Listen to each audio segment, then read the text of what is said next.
As an FLL mentor, can you tell us a little more about your job? Sure. I mentor both the Lego Explore and then the Lego Challenge teams at Burleigh and Pilgrim Park. So my job responsibilities are primarily making sure the teams have the equipment that they need, and that the coaches, including myself, are following the first guidelines. Also, a little bit of helping the kids understand how to use the technology they're expected to use, and then helping them understand how to meet the goals of the season, whether that be doing a model for Lego Explore or doing the robot game and the project stuff for Lego Challenge. Okay. What would you say has been the hardest part of mentoring robotics teams? I think for the first year of Lego Explore and for the first year of Lego Challenge, it was understanding the technology myself. I'm an engineer by trade, so I can do a lot of things in engineering, but that's not the same thing as interfacing with the Lego Mindstorms baseline. So that first year in both, I was learning along with the kids, which kind of had a lot of self-study involved with it. There was a lot of troubleshooting on my end and on their end to kind of figure out what was going on. After that, it was mostly just trying to make sure that the members of the team understood what their roles were and that they were doing what they were expected to do on any given day, and that we had a place to meet and stuff like that. How did you get to where you are today? Did you have any challenges? So from a career perspective, I went through my education at Marquette with a master's and a bachelor's, and then started at GE about 20 years ago, not quite 20, but close to 20 years ago, as an electrical engineer. And then while at GE, I did a doctorate for 6 more years. So I have my PhD in electromagnetics. And then as far as challenges, there are some technical challenges with my job at work, specifically understanding the system level interfaces and interactions between different things. I work on MR scanners, so there are a lot of different technologies that have to talk to each other, and they don't always talk well. So that's part of my job. And then from a soft skills perspective, trying to meet people where they're at, whether they be young talent or more senior talent, and being able to influence has been a challenge, at least as far as work goes. For FLL type stuff, starting up a team was a challenge, just understanding what needed to be done and how to accomplish what we were trying to do. I basically asked 5 other parents to volunteer with me to figure it out 7 years ago. And then with that, there's a lot of fundraising, and then understanding, again, the challenge for the year and learning the technology. Are there any clubs or extracurricular activities you remember participating in during your high or middle school years? And if so, do you think they affected your career choices? Yeah, so from a high school and middle school perspective, there really wasn't a robotics club when I was going through. There were clubs that I did participate in, like speech, National Honor Society.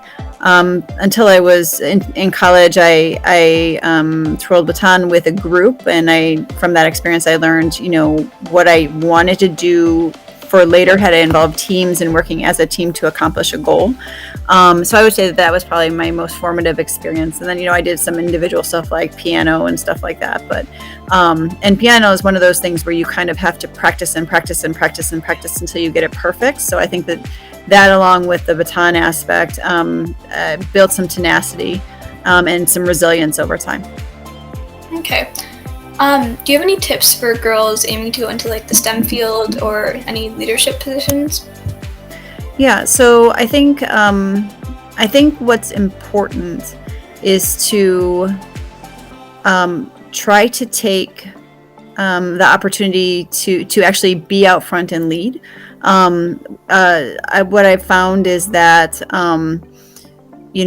even though you think you may not be ready for something, you actually might be quite ready to go ahead and take that leadership role. Women in general are more my experience has been they're more observational before jumping into something than, say, a male counterpart. So I would say from an activity perspective, kind of working on those similar interfaces, whether that be an interface to another team, or the faculty, or if it's interface to a robot, being able to talk a lot of different languages, whether it be to somebody who is in a completely different field from you, or understanding basic building blocks of how to troubleshoot things. Those are the things that make you more successful later on. Trying, figure out what doesn't work, and then using that experience to figure out what does work later. What motivated you to mentor robotics teams?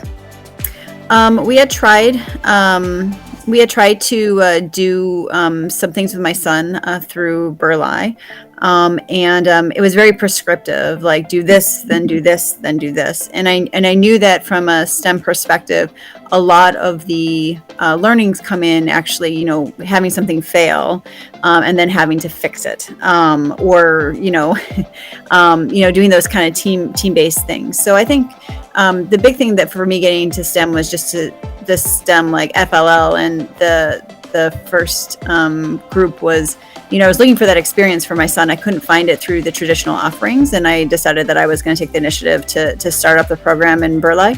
And then once you get started, it started growing, of course, because everybody wants to do it too. And usually it just takes one person to start.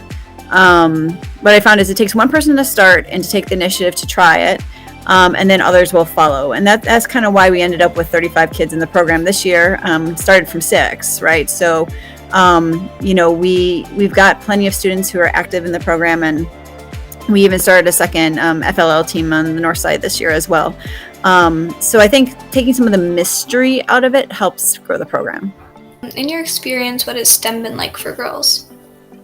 It was a little, I went through college in the early 2000s. There were not a ton of females in my program for electrical engineering. There were a lot more in biomed, which has a more medical influence.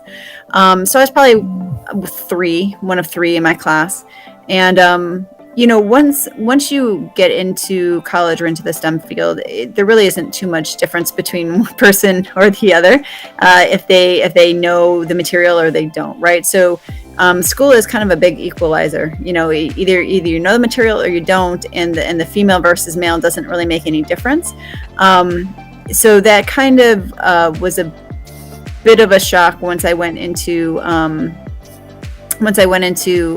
the workforce, and the ratio was even further away, right? Because in college there were more people graduating, but they didn't necessarily all go to the place where I worked. I'll definitely say that today, when they're bringing people into the Edison class at GE, at least 50% of them are female. So there's a huge bond, a huge opportunity for people to get comfortable in that new environment, versus feeling isolated or different. All right. Do you have any advice for us and other teams? In what respect? Like for the new season, because we're a rookie team, so Yeah, so I think, I've done FLL Challenge for 3 years now. And one thing that I didn't understand when I first started the challenge team was how important it was to understand the rubric and talk to the rubric in presentations.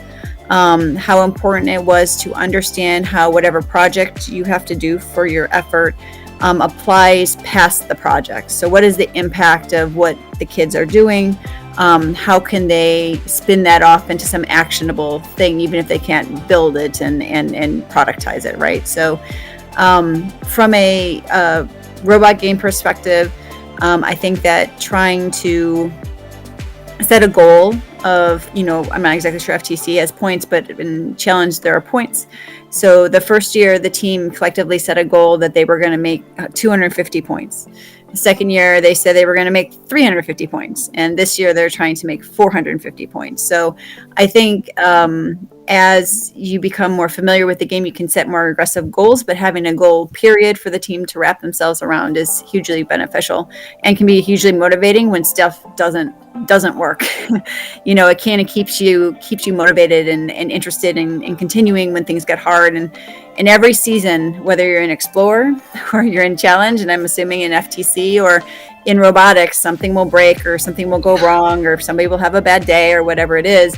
And having those unifying goals and objectives, like even if everything goes bad, this is what I got out of the year, or these were the main goals that we were shooting for.